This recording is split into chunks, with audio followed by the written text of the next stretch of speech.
Live. We are Hey, live, ladies. hey, Good hey. evening, everyone. Welcome into the evening edition of the Coffee Chat Show. Happy Monday. Happy first Monday in April, actually. We are the first Monday of second quarter. I see the notifications going out now. So we'll give you guys a few minutes to catch up with the fact that we are here and online. We have Jaime with us. We have Tracy with us live and in the flesh this evening, helping me to co-host. We have Jaime with us, as I said, and we'll let her introduce herself in a few minutes. We'll just let some people accumulate, make sure that people are watching. Okay. So let us know as we're going through this evening. I'm going to ask Jaime some questions. She's going to riff a bunch on some of her perspectives on fashion. She owns a beautiful boutique in Lynnfield, Massachusetts. She's been in fashion for a very long time. She's got some great things to share with you guys tonight, some great things to say. Hi, Christy. So feel free to drop into the comments. Tracy's monitoring comments for us. If you have questions for Jaime, we'll do our best to cover the questions. We won't go more than an hour tonight, and I'm not sure, we might go less. It just depends on how the conversation is flowing, and if we think you guys are watching and you're engaged. So that's pretty much that part of it. Um, I met Jaime. I'm in the Boston Business Women's Group. As you guys know, I live in Vermont, so I'm always looking for ways to network in New England. I met Jaime by introducing myself in a small group setting. I saw a video that she did about a week or two ago that she put up, and she was saying some great stuff about feeling good in your clothes and feeling good with the way that you look and how your whatever your body type is. And I really loved what she was saying, and so I invited her to be our special guest tonight. Hey, Lori, nice to see you. Lori's from Cape Cod. So Hello. we have some people that Hello. follow us and watch us all the time. So you'll see people chiming in to say hello. Priscilla is actually in another country. We have a global audience too, Jaime. So you'll see people popping in from all over the place, which is really cool, actually. Okay, so I'm going to let Jaime introduce herself. You guys know Tracy and we've said plenty. I'll let Jaime tell you how she got started in fashion, what made her want to open her own boutique, and kind of some of the key things that she thinks, ways that she wants you guys to start thinking about yourselves, your appearance, how you present, how you feel about yourself. And then after she riffs on that for a little bit, we'll ask her some more questions. We'll get into some specifics about key pieces in your wardrobe, how you can shop and get more for less, those kind of things. So, Jaime, please take the floor, introduce yourself. Thanks, Noelle. Thank you for having me. I got my coffee here. I'm ready to talk. So, my name is Jaime Sloan McCarthy. I own Sanctum Style, which is a contemporary men's and women's boutique at Market Street in Lynnfield, Massachusetts. I've been in retail for 20 years. I worked in New York City on all of the streets that everybody knows, Madison, Fifth. My first job was Barney's, so my background was luxury and couture fine jewelry. And I moved back to New England about 6 years ago. I opened the first iteration of my boutique in North Andover. It was called Danny K, and we were there for 3 years. And then we moved to Market Street. We added menswear and kind of blew our whole concept out with a co-ed store. So our focus is on contemporary fashion, designer denim, and we have men's and women's in the store. So it's a co-ed concept. So that's that whole situation in a nutshell. I'm kind of the anti-fashion fashion girl. I say this because my background is in entertainment and I never saw myself. Oh, hi, Lori, you're a Long Island girl. I lived in Queens for a long time. I was in Astoria, and I have family from New York City too. So That's awesome. I consider myself the anti-fashion fashion girl. I fell into it. My background was in entertainment and performing. I trained as an opera singer. I lived in Oh, Montreal wow. before I moved to New York City. So my background was in performing. I happened to be multilingual just from having studied opera because I had to translate all those scores in my studies. And I did a minor in business as well. And so when I got to New York and I needed a day job that could pay really well for, me to be able to support my studies and perform and do all the things. So I fell into luxury retail. And I also really fell in love with it, even though it's an industry that I know is incredibly polarizing. It's not inclusive for everyone. It's becoming better. We have all the hot topics in our industry from, environmental issues, body issues, inclusivity, all kinds of things. But I somehow found a home in it by being kind of the antithesis of the places that I worked. So in the luxury world, as many of you know, when you look at, runways in Paris and places like that, my first job I ever had was at Barney's. For those of you who know, Barney's was essentially luxury goods direct from runway. And I was, not the skinny girl in there. I was surrounded by models. I was surrounded by all of these things. There was clothes that I couldn't even wear or couldn't even fit. But I always found that my strength in those environments was making people feel good and helping people find things that would make them feel like the best version of themselves. So when I moved to Massachusetts, I didn't really see places that I liked to shop with brands that I liked. And I didn't want to work in Boston. And, boutiques kind of had a bad rap. And I loved the service component of what I had done in luxury, because my clientele when I was in New York City, besides, having all these, crazy wealthy people, I worked with a lot of women that were very powerful, that had these lifestyles where they were required to be on all the time, but they also needed ease and use of function in their wardrobe. So I became that girl. They'd call me, they'd be like, hey, I'm going to be there in 15 minutes. I have 15 minutes. I'm going to JFK or LaGuardia. I'm out of here. I got stuff I need to do and I need X, Y, and Z. So I really created a niche for myself in terms of dressing those types of people for real life. And I wanted to have that experience in my store, in a place where people could feel safe to try new things, to be exposed to things that maybe they hadn't seen before, but also to just feel like it was a safe space to not be judged while they're trying things that are maybe outside of their comfort zone. Cool. What do you think is the most important, if you had to give us one piece of advice on how we hold ourselves and how we present ourselves, like what would be your best piece of advice for someone who might say, Jaime, I don't really love the way I look. I'm not sure I dress for the life that I want. What advice do you have to give to me for, like, I heard you say some great things about women should feel, a certain way in their clothes. They should feel a certain way in their body. They've got to learn to accept themselves. Like what's some advice that you can give our people like that? Like how to get their mindset so that their style, that they develop a style, or they feel like they can be powerful in their style, no matter what type of clothes they have or whatever. Because what I heard you saying when I was listening to your video before was that it's more about how you feel, and then you marry what you wear to, but it matters how you feel first. So I always say to people, and before I take clients too that want to work with me to really do the wardrobe overhaul, I try to, and coming out of COVID, this was a way that I framed things for people too. I'm like, look, I can dress you for whatever. We can work with whatever state your body is in. I can put clothes on you, but it's not about the clothes. You have to decide that you want to show up in life.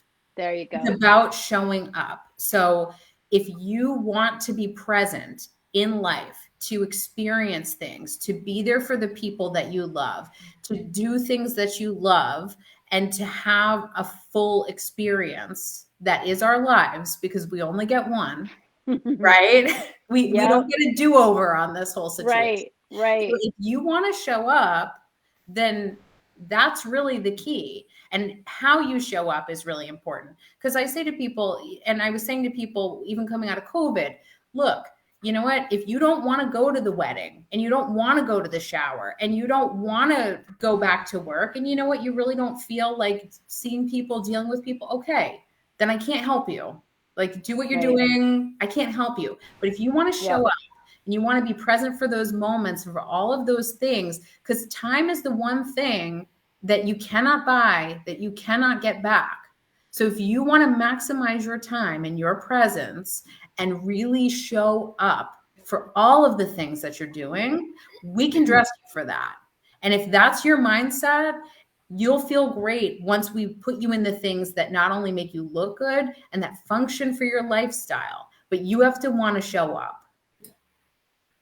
Okay, I love that. I absolutely love that. So we talk a lot about, or I've been talking a lot about for months and months and months about encouraging people to get a vision. You know, when I say, I started with the question, what do you want? And a lot of people can't answer that question. Funnily enough, I was talking to my staff, one of my staff members today, and she couldn't answer that question for me. She said, I'm working. I know enough now that I know from you that I need to work on answering that question, but I still can't answer that question. So when I say to people, you know, what is your vision? Because of course, your vision is what's going to call you forward into the future.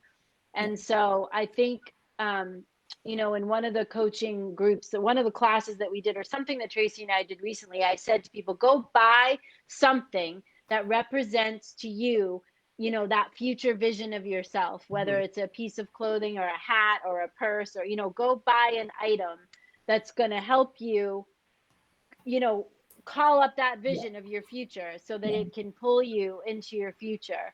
And I think that, you know, part of what you're saying here is that same thing. Like you can either decide that you have a vision for your future, you have, you know, something that you want to do, you have a purpose, you're going to show up, or you know, you're just a miserable, you know, whining, complaining, whatever. And, you know, no piece of clothing is going to make you look good when you're in that nasty state of mind, you know? When people are in that mindset where they're self-deprecating or they don't feel good enough, right? We don't feel enough. When you Yep. decide you're like that, I mean, I've gotten to the point in my career, I will shut it down. If someone comes in and they want to do, let's say, a denim fitting, which I do a lot of in my store, if they're in that mindset, I will tell them to step away because it's not worth going down the rabbit hole. We already know where we're going to go. It's no place good. We are not going, even if we found the perfect pair, something is going to be wrong with it. Not today. Like, I will shut it down because really your mindset is so key. But to your point, Noelle, the biggest thing I always say to people when they're figuring out their personal style is, you know, you got to go in and you have to really know who you are and what is meaningful and important to you in terms of your values, because those signature items that become that part of your style or part of your extension, an extension of yourself, are those things that really, you know, are you, right? You really have to go in and think about what those things look like. And I think what a lot of people neglect to do, and this kind of goes back to, you know, business and branding and everything that you do with your brand persona, but you really have to look in and say, who am I? What do what, you know, not only what do I want, but what is the end game of what I want to do? And I knew for me, Right.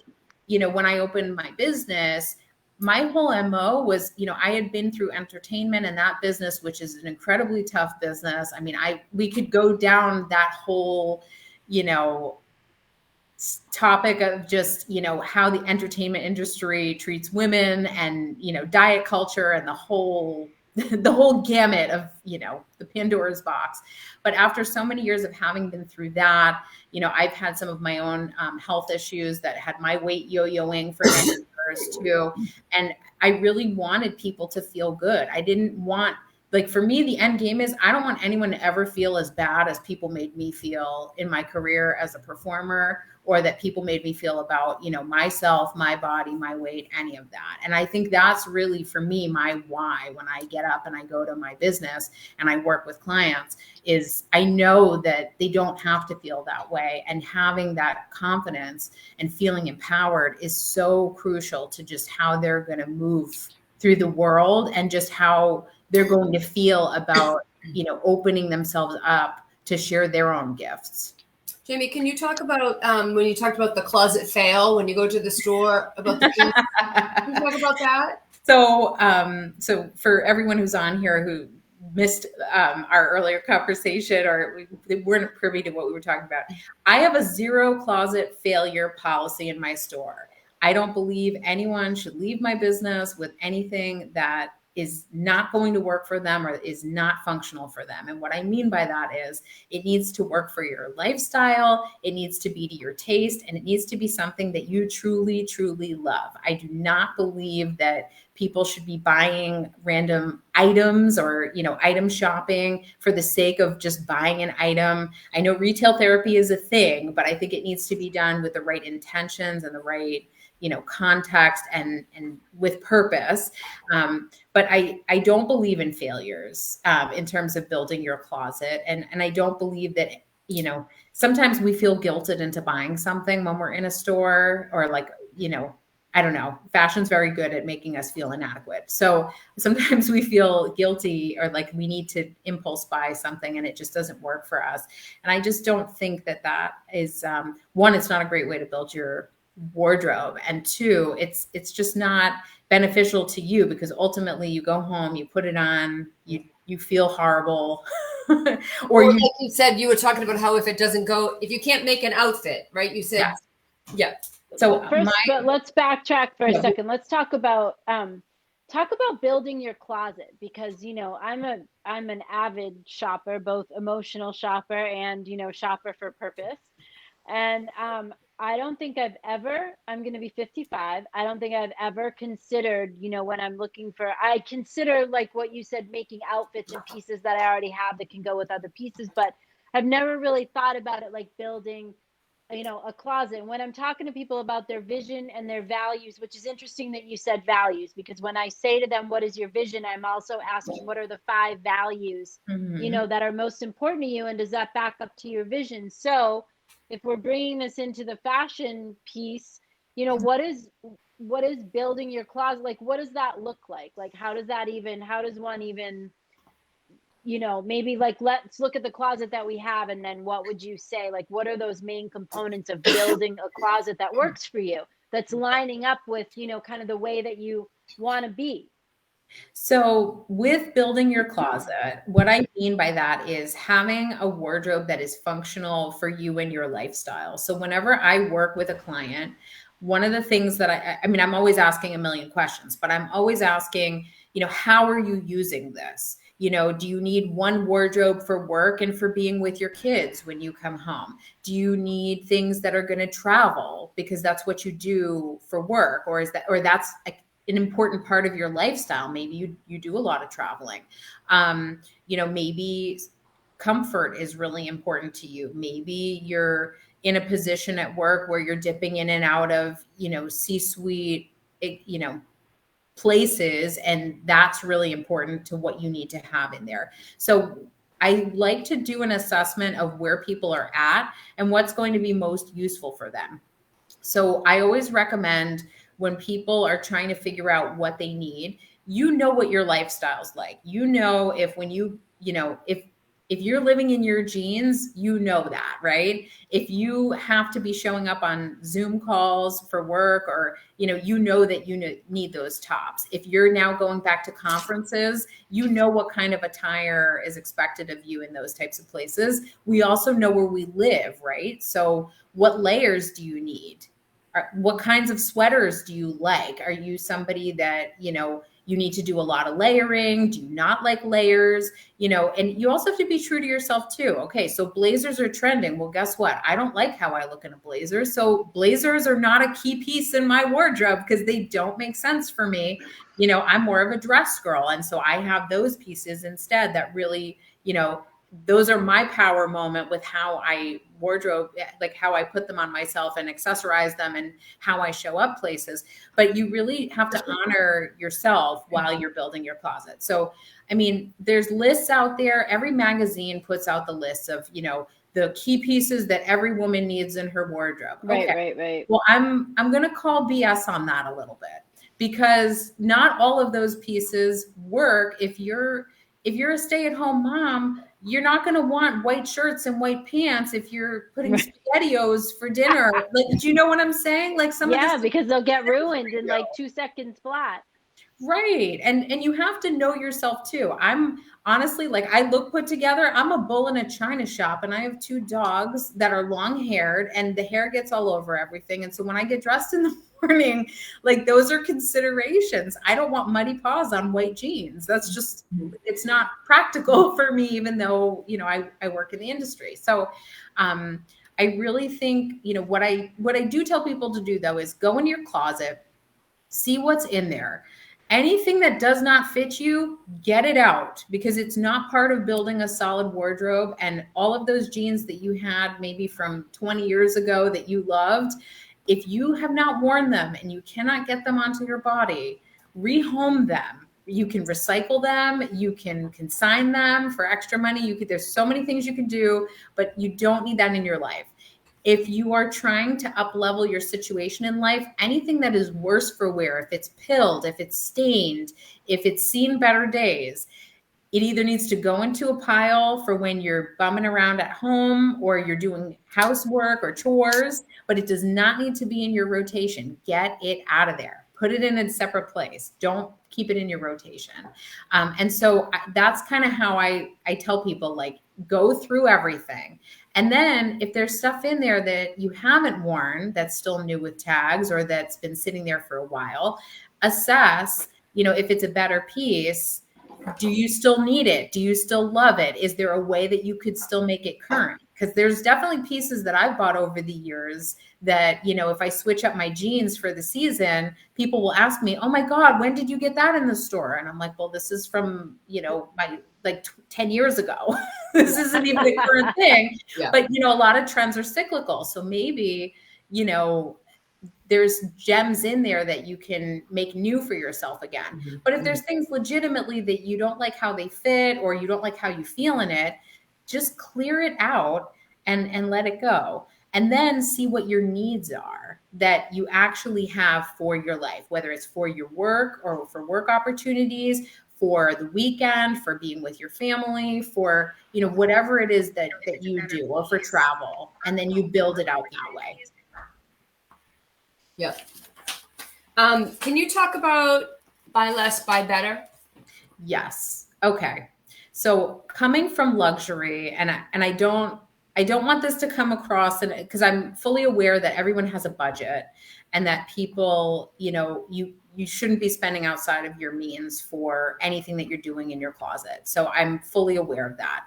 I will say though, if there are certain spaces that you need to be in, and they are places where you have authority, or, you know, you're in a position where you have decision-making capabilities, or you need to portray yourself in a certain way, there are definitely those pieces that you should invest in.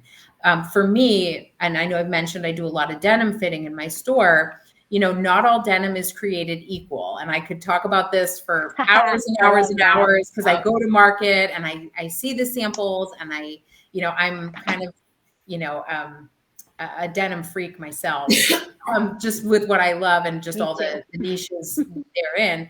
But, you know, better denim holds up. So when you figure the life of a pair of designer denim, yes, it might be a $200 pair of jeans, but some of those $200 pair of jeans I've had for almost 10 years now, and they've washed well and they've worn well. So for the amount of time that I could have been buying lesser expensive items, I've now held on to things that, you know, the only reason I would need to retire them is either one, they don't fit me anymore, or two, they're just not to my taste anymore, or they're, you know, not something that I see myself wearing in this moment. So honestly, you know, buying less expensive pieces for things that you use constantly is more, you know, penny wise and dollar foolish than it is, you know, beneficial to you. And honestly, if you go to Europe, you know, when those women shop, they invest in their pieces. They buy beautiful wool coats, and they buy cashmere sweaters, and they buy, you know, nice jeans, and they'll spend money on a dress or on a piece of jewelry for themselves or on a handbag. They don't have a million things in their closet, but they slowly invest over time, and they find an item. Maybe it's one item per season, maybe it's a couple of items per season that they want to purchase. And they go slowly, and they build out that closet that over time now has really a lot of quality and a lot of depth.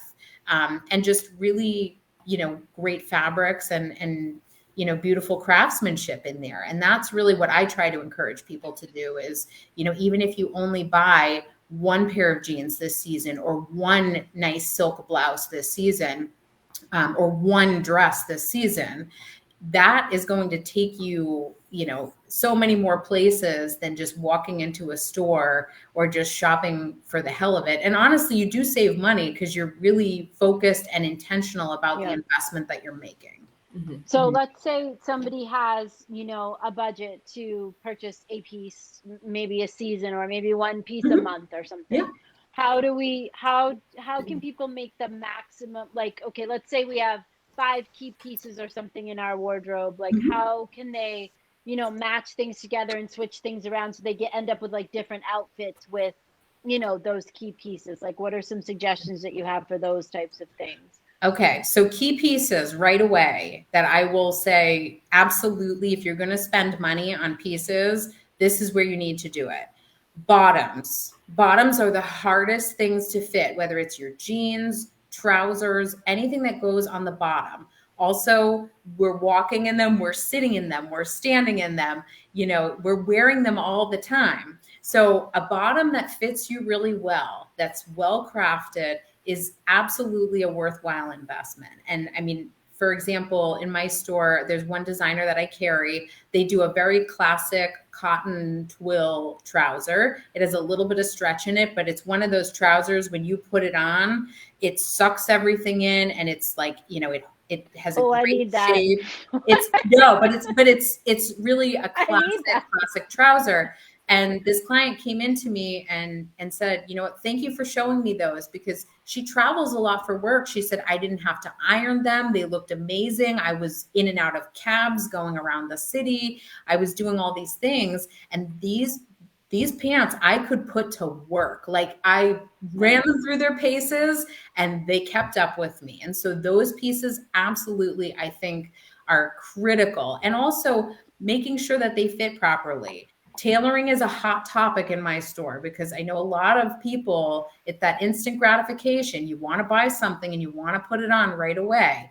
But tailoring is so, so critical. If you do not have a tailor for anything in your closet, you need to get one, because you have to remember, fashion started, and if we go back historically, and I'm not going to go through the whole history of fashion, but it was really about made to measure. Well, today it's about mass production. So you can't expect that a brand that has taken the average of thousands of measurements for everybody's bodies for every size, right? Mm-hmm. So you can't take that and expect that size is going to fit perfectly off the rack for your body, right? Like it's completely, when you think of it that way, you're like, it's completely unreasonable for me to expect that anything would fit off the rack, right?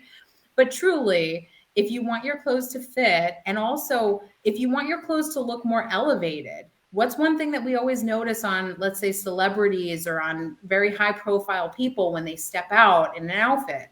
How well it fits them. It's tailoring. Yeah. It's really, really critical. So that's important as well. So before, I know you're working on the pieces that you need, but talk for one brief second on the sizing stuff, right? Because we were talking before we got on here that, one brand you can be a 4 and another brand you're an 8 and you think you're a fat hog, and it's really just the way that the stuff is made. So let's give some encouraging words here to our ladies about how the fashion industry and the sizing thing is just a little off. Okay, so here's the deal. In fashion, there is no universal sizing. It does not exist because we are in a global economy. Apparel is made all over the world. If you go from country to country, I mean, the way that they fit clothing in Australia, which I've carried lines from places like Australia, is going to fit completely different from clothing that's made in Denmark, which has, people there tend to have a completely different body type, right? So there's no universal sizing. That having been said, size is kind of a moot point. You really need to be focused on fit and how you feel in it. And like I said, if you need to tailor something, if you need to shorten a sleeve or a hem or even take something in so that it fits you. Because guess what? We all have different body shapes. If you're curvy and you have a small waist, you should be taking things in on darts. It's funny because there's a double standard between men's wear and women's wear in this regard. Because when men go in for a suit, right, what happens? The pants come with this really long inseam. They're not hemmed or cuffed on the bottom. Jackets are not either. Shirts are not either. And when men go in to get fitted for a suit, what happens? The tailor comes out, the pin cushion comes out, they fit men like that. And it's totally normal for men to wait to get their goods from the tailor that are properly fitted to them. With women, I don't know if it's because we're short on time or we just want things now, or we just have really unrealistic expectations about things.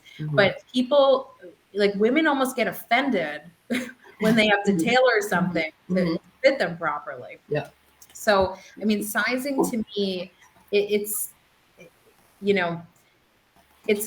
just a gauge, I guess, when it's a guide when you're shopping, but it should not be a religion. It should not dictate, whether or not you decide you're going to hop on the bandwagon and start, shooting up with, Ozempic tomorrow. Like, it should not, that should not be a factor for you. Yeah. No one is ever going to tell you look fabulous and ask you what size you're wearing. It's never happened. This is one of the things that you said that I love, you guys. I love that. I love this statement. I love that. And it's true. Someone says you look fabulous in an outfit, they're not going to ask you what size it is. I mean, honest to God, that's just the truth. All right, I interrupted so pair of trousers, excellent trousers. Keep going. I mean, and then now we're getting into things like I always say, good outerwear. Buy the good winter jacket. Buy the one that really fits you well, that you need. And then again, we go back to your lifestyle. Maybe for work, I usually recommend having one good dress in your wardrobe that could be an all-purpose dress. I think that's really important. And then, you can really build out from there. Maybe you are someone who needs a blazer, back to your denim or, your trousers, or you need that suiting. For tops, I do think having a button-down shirt that fits you properly is a really great thing, whether you wear it casually or under a jacket. I'm also a big fan of, silk camisoles or things that like that you can layer underneath other things just because they look more elevated. But I'm also a fan of color too, like making sure you have some pops of color in there and it's not all, all black in there. I mean, listen, my wardrobe's bipolar because I lived in New York City for a million years. And so half of my closet's black. And then the other half of my closet, as soon as it gets warm out, I mean, it looks like a rainbow threw up in there. I mean, it's wild with all the prints and everything. But it's just, you need to just find things that ultimately you like and that makes sense for what you're doing. And I do think it's important to create those lists, or if you're hiring a stylist, which I think is a worthwhile investment, to hire someone to help you build out those pieces that you really need, because then you learn how to shop and you learn what to shop for when you are doing that. And once you have those great pants or those great jeans that fit you, or that great jacket that fits you, you can tweak things from season to season, which is why that method that I had suggested earlier of just buying one key piece, well, maybe you buy the one blouse that, that you can use to change up your outfit, or maybe you change up a different color of pants, just to make something fresh for you, for the season. So then you're not just impulse buying all of the things. What's your feeling on, we were talking before we got online about investing, you were saying to Tracy and I, if you're going to invest in something, there's a couple of recommendations that you have if you're going to pay a lot of money for something. Why don't we share that with our folks? Yeah. I mean, I'm a big fan of high-low dressing. I do it even when I worked in the city and I had very affluent clients. They do it as well, because not everybody, not everyone wants to invest in trends. And not everybody wants to pay a fortune for every single piece. And sometimes if you're trying something new, you don't want to spend a lot of money on it, or if it's a more seasonal item for you. But definitely, staple things that you're going to be wearing all the time. Footwear is a great place. Your shoes is a great place to invest. Obviously, you want comfort, but if you're somebody who's working, that classic black pump is like, it's timeless. It's not going anywhere. And most people, their feet don't change size very often, unless you're, going through things in life. But for the most part, like that's a safe place to invest. Nice bags, that's a great place to invest. And by quality handbags, I don't necessarily mean designer, because not all designer bags are what they seem. Yeah. Right. Just because it has a logo on it. So definitely that would be a place to get educated in terms of, what type of bag you like, what the materials are, how it's built, how it's crafted.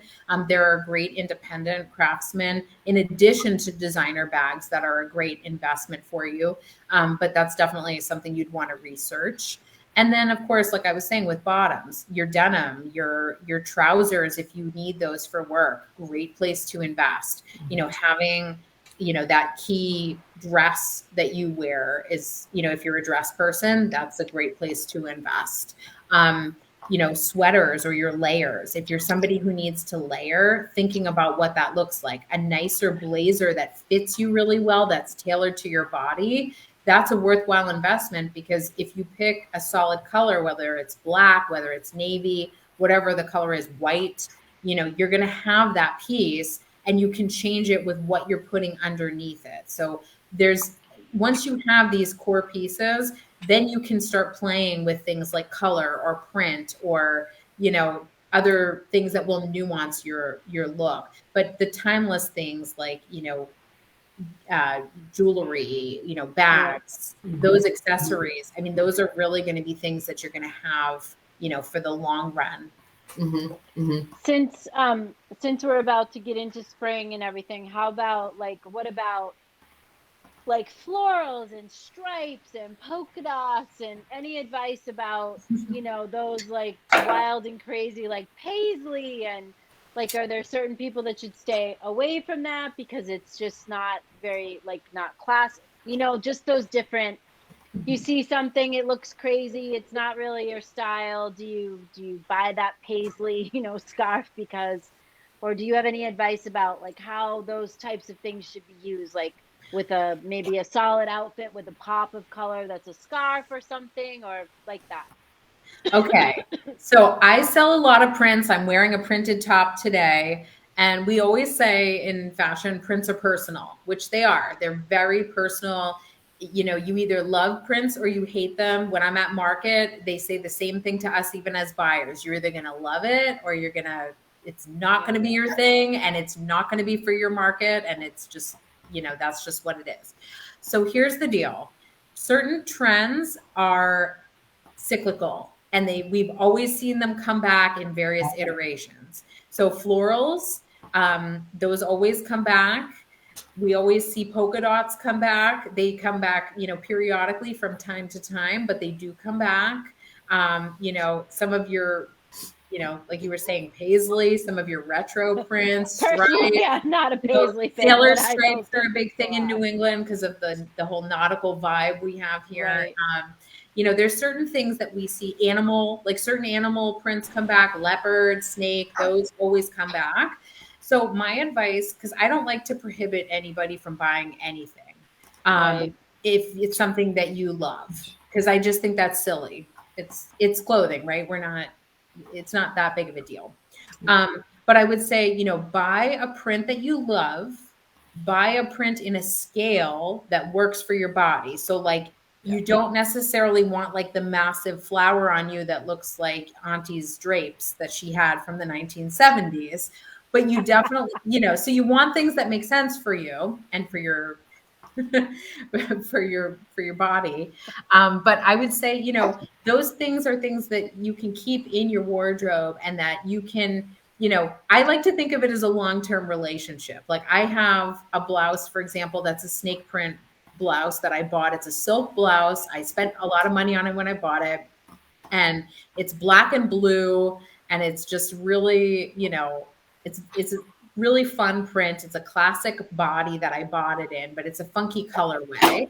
And it's one of those that, do I wear it all the time? No. But do I dust it off and take it out when those prints are trending again? Absolutely. And people, to them, it's novel because they haven't seen it. It's not something that's like out and about or that I have in the store, but people always notice it. So I would just say, all of those types of things that we see on repeat that get recycled, don't be afraid to go there unless you really feel like it's truly trendy. So maybe you don't buy that in a neon unless it's something that you really love and it's like you have to have it and you're going to wear it and it's unique to your personality.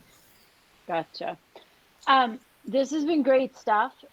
If people want to find you, and I think Tracy can drop this in I think it's sanctumstyle.com. Yes, it's sanctumstyle.com.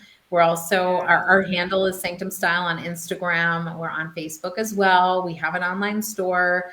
I'm in the store all the time. So I'm there. I'm also on the other end of our social. As soon as we get off this, I'm heading right over there. For sure. Sanctum Style, Jamie. I just want to put it in the chat here. Yes. Sanctum Style. Okay. Yeah, for sure. Jamie over here. Yeah. I wonder, does anyone have any questions for me? Yep. Anybody, if you guys have questions, pop them into the chat so we can see them. Karen, any earth-shattering questions about fashion? Karen did a stint in New York for a while. Yeah. Lori, anybody? Any of our, I don't know if Kirsten, I think Kirsten was going to join us. She might be on here. I'll ask a question. Yes. So, it's probably about color because I know color is so important. And I usually go for color on the top. I don't know if I would wear orange pants or pink pants or, I feel like they're noticed, and then the next time you wear them, they're noticed. Whereas a shirt, you wear it with blue pants, you wear it with white pants, you wear it with black pants. The shirt isn't so noticed. So I like kind of spread. What do you think about tops and bottoms? Where do you put the color? You can put the color anywhere. Again, it's all personal. It really depends. I mean, I have clients, I carry colored denim. I do coateds, we do corduroy, we do all different fabrications on the bottom. We've been seeing a lot of different colors for spring, in the different gradients of, white and cream that are happening right now. Again, it's comfort level, right? So I would say, if you are someone, let's say that, you buy a lot of prints or you wear certain darker colors on the top, you could play with color on the bottom. I sell a lot of burgundy pants or, chocolate brown, back to camel. Mm-hmm. So, I mean, people definitely do color on the bottom. I think you can make your bottoms fresh in terms of what you pair it with on top, which is why, a lot of people are afraid, of going for prints, but I love prints because a good print, depending on how it's grounded and what colors are in it and what fabric it's made out of, for New England, we can wear it 8 months out of the year without a problem, until we really need, the warm weather stuff, or until it gets really cold. So, I mean, if you're buying strategically and you're buying colors that are working with your skin, with your hair, with your makeup, you can really play around with, what you do with color anywhere. And maybe, if you're not big on prints, put them in your accessories, play with scarves, do a leopard print pump or a snake print pump or, snake print jacket. So it's fabulous. Yeah. Go ahead. Karen is asking. Karen's got a question about being short. Okay. So here's the deal with wide leg trousers, because we've been selling a lot of wide legs. I'm 5'3". I have this one pair of wide leg jeans that we have in our store that I'm obsessed with. I've been wearing them everywhere. So here's the deal with anything with volume in it. Okay. This is where people get stuck. And I've noticed even with dressing, like as women approach menopause, they just want to put all the fabric over everything, especially their midsection. And it's not good. So with wide leg trousers, one, hem them so that they're hitting in the right spot. Make sure you figure out what type of footwear you're going to wear. Typically, if you're petite, you want something with a little lift in it. So whether that's a block-heeled shoe or a wedge or something, you want to give yourself a little bit of height. The second thing you want to do is, if you're going wide on the bottom, you got to go fit it on the top. That's just how it is. It's how it goes. Yeah. Now, that doesn't mean you need a skin tight situation or a bodysuit necessarily, but you need to make sure that you're tucking in your tops, that you're playing around with reducing the volume. So maybe you don't go for like a massive sleeve, or you're not going for a top that's super blousy. You really want to make sure that, you know, you're getting the coverage that you want where you need it on your body, but that you're not drowning yourself in fabric there. So when we dress anybody, and it doesn't matter if you're, you know, 6 feet tall or if you're, you know, 5 feet, which I have a lot of clients that are, you know, tiny as well. We want to make sure that we're honoring, you know, the shapes that we're working with and the shapes that we want to create. So that's, you know, we like to make sure, you know, we have balance on the top as well as on the bottom. Yeah. Okay. Okay. Karen asked about cashmere. Okay. Yeah. So Karen's asking about cashmere. Okay. So here's the deal with cashmere. Cashmere is a hot topic. And this year, even for me and my business, you know, typically I have a pretty robust cashmere business. And this year, because it was so warm, it was a little slower than we anticipated. So not all cashmeres are created equal. And I say this because, you know, I don't expect, you know, people outside of the industry to know this, but certain materials, especially the better materials, come from certain parts of the world. They're also treated differently depending on where they're coming from. And that also is, you see it in the price point, really, because of the work that goes into creating that product.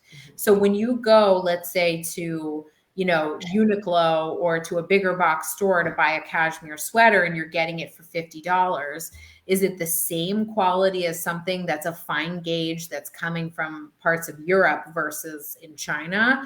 No, it's not the same cashmere. And also really high quality cashmere. I don't know if you all know this, you can hand wash really high quality cashmere and you can lay it to dry in your home so you don't have to dry clean it.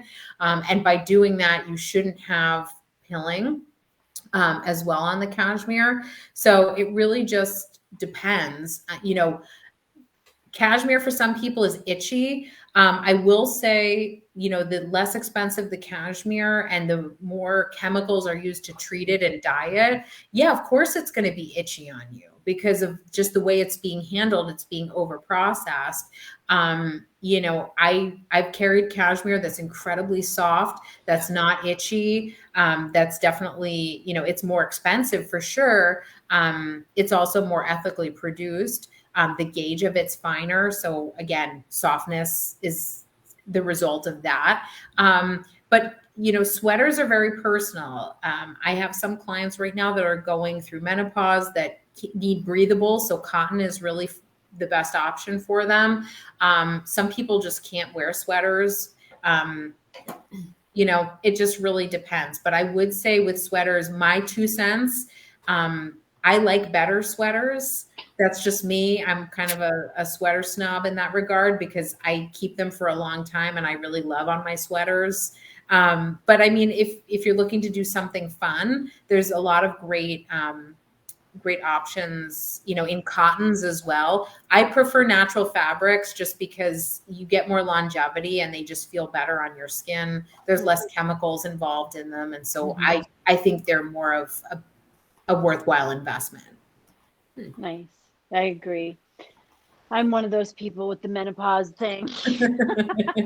Cotton is your true. friend. It has to breathe. Polyester is never my friend, but it's definitely not my friend right now. No. All right, ladies. Well, we really enjoyed having Jaime. I think we've covered everyone's questions that we saw. If you do have other questions for Jaime, feel free to email me and I'll be happy to pass them on and get you some answers.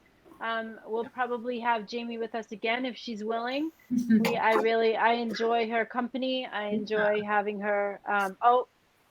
Kirsten's got one question about the Tribal brand. I have bought some things from Tribal and I happen to like them. Do you have any comments on that, Jamie, before we close out? I've bought things from Tribal in the past. Some of the pieces are cool. They're kind of funky. I mean, I would say I don't really have any issues with brands in particular. What's really become the hot topic in fashion is sustainability, and just making sure brands are not greenwashing or misrepresenting their production practices and also just the materials that they're using. Fashion is definitely a far cry from being perfect in terms of having all the boxes checked there. I know, at least for my store, I try to buy, even if the materials are, not natural fibers. I try to support women-owned businesses. I try to support things that are made in the United States. And I do like to support companies that are trying to put the extra effort in on, just using those natural fabrics and also just more ethical production, whether that's using recycled fabrics in their materials or, minimizing water waste. So that's really, those are the things that I look for. But in terms of, brand ethics, I think, any brand, as long as they're transparent about what they're doing, I think that's great. So, I mean, if you love Tribal, rock it, go for it. Yeah. Great advice. Thank you. Kirsten's saying she's gonna make a road trip to your store. Yeah, she's from Massachusetts. Come see us. Yeah, Kirsten, Jamie's from the Boston Business Women's Group. Kirsten is familiar with that. Actually, Kirsten's one of the people that introduced me to Christina's group and that whole thing. So, yes, it's been going on for years now. I've been watching Christina's group grow. Okay, so thank you. Jamie, we were so glad to have you. Thanks everyone who watched us. Yeah, thank you for having me. This was fun.